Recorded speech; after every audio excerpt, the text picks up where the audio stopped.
Goeiedag, baie dankie dat jy saam luister.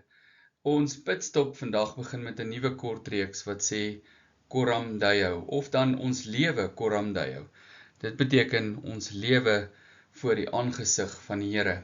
Daarby sit ek 'n subtema tussen Sondae om die hele tema van Coram Deo te verduidelik. Jy sien, dit is so dat party mense het so 'n bietjie van 'n Ou Testamentiese siening oor die erediens op Sondae en sê dit is daar waar ons die Here ontmoet en daar alleen dalk.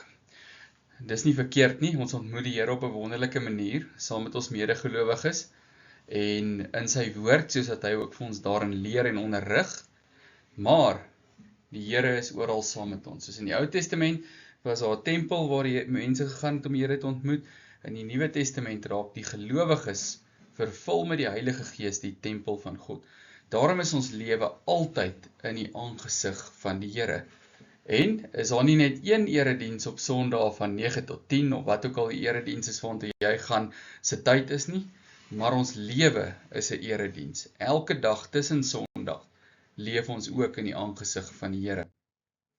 Kom ons kyk na hierdie voor die aangesig van die Here. Daar's 'n geweldige groot klomp verse waarna 'n mens kan kyk. Wat die Here se alomteenwoordigheid, sy oë wat alles sien, sy teenwoordigheid in ons situasies, al hierdie tipe dinge verduidelik. Ek wil net hierdie mooi waarborg en versekering van Jesus, as ons ook stuur om ons roeping uit te leef, vir ons lees.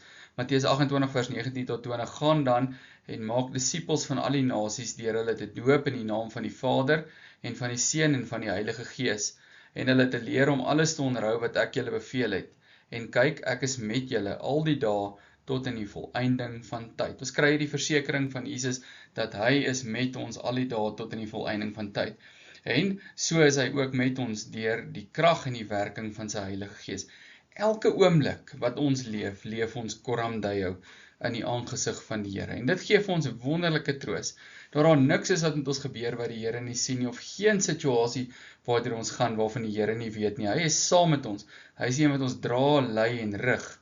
Maar ons moet ook in sensitiwiteit daarvoor ook seker maak ons leef so dat die Here elke oomblik verheerlik word, soos hy alles sien, hoor en beleef wat ons dink en doen. So ons moet weet, daar is geen neutrale grond waar God nie sien of omgee nie. Coram Deo beteken om bewus te leef dat God alles sien alles wat jy doen, hoe jy dit doen, teenoor ander mense, selfs die goed wat jy in die mees private oomblik doen. Hy sien alles raak, en daar is 'n mooi toets vir ons. Is wat ek nou doen, agter geslote deure waar niemand my kan sien nie, is dit goed genoeg, sodat ek dit kan aanhou doen in die wete dat die Here hier is en hy sien. En dan God wat alles ken, ons harte, nie net sien die Here alles nie, hy weet ook wat in ons harte aangaan, wat in ons denke aangaan en leef. En dan God wat alles oordeel, elke liewe daad sal geoordeel word. En dank die Here daarvoor dat ons in Christus geregverdig is, en dat hy die oordeel namens ons gedra het. Maar wat sê Paulus? Sal ons ander sonde doen sodat die genade kan toeneem? Nee, beslis nie. Hoe kan ons wat vir die sonde dood is daarin bly voortleef? Hierdie nuwe lewe wat ons leef ons nie in onsself nie, maar uit die Here in hom. Ons leef hierdie lewe Coram Deo. So alles wat ek doen, doen ek met die erns daarvan dat die Here is by my. Hy sien wat ek doen, hy hoor wat ek doen, hy oordeel wat ek doen. Hy help my ook, hy is my krag en hy vergewe my in Jesus. Maar ek moet ook bewus en sensitief wees daarvoor, dat ek hom moet verheerlik in alles wat ek nou doen. So daarom leef ek met hierdie maatstaf, verheerlik ek nou die Here. Coram Deo, ek is in sy aangesig. So, hoe jy leef tussen Sondae, maak baie saak vir die Here. Ons kan nie net Sondae in die erediens sit en in daardie oomblik 'n toegewyde Christen of disipel van die Here wees nie. Wanneer ons daar opstaan, moet ons die woord van die Here saam met ons vat, en met die boodskap en die krag wat hy vir ons gegee het, toegewyd gaan leef tussen Sondae, want dit maak baie saak. En elke oomblik is ek in die teenwoordigheid van die Here, maar ook elke oomblik, nie net op 'n Sondag nie, elke oomblik het ek 'n roeping en 'n taak en 'n funksie om te verrig en die Here daarin te verheerlik. Kom ons bid saam.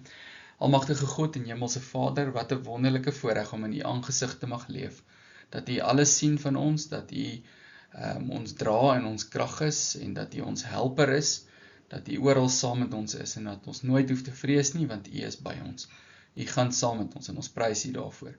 Maar laat ons ook, Here, hierdie Coram Deo bewustheid en gesindheid hê in die uitleef van ons roeping, En in al die dinge wat ons doen, hoe ons werke, ons huwelike en alles doen wat ons moet doen, dat ons U ook verheerlik elke oomblik, deur die hele lewe wat U vir ons gee, 'n eredienslewe te maak. 'n Lewe waarin U verheerlik word, deurdat ons alles doen met die maatstaf en die vraag, doen ek hierdie om die Here te verheerlik? En indien so, aanhou en voluit tot die beste van die vermoëns van die Heilige Gees, wat die Heilige Gees my gee, en indien dit nie so is nie, afsterwend en sê nee, ek draai weg van hierdie verkeerde ding af, en ek draai op die pad, saam met die Here, waarin ek hom verheerlik. Ons bid so van U Vader, dat ons U krag en leiding nodig in Jesus se naam. Amen.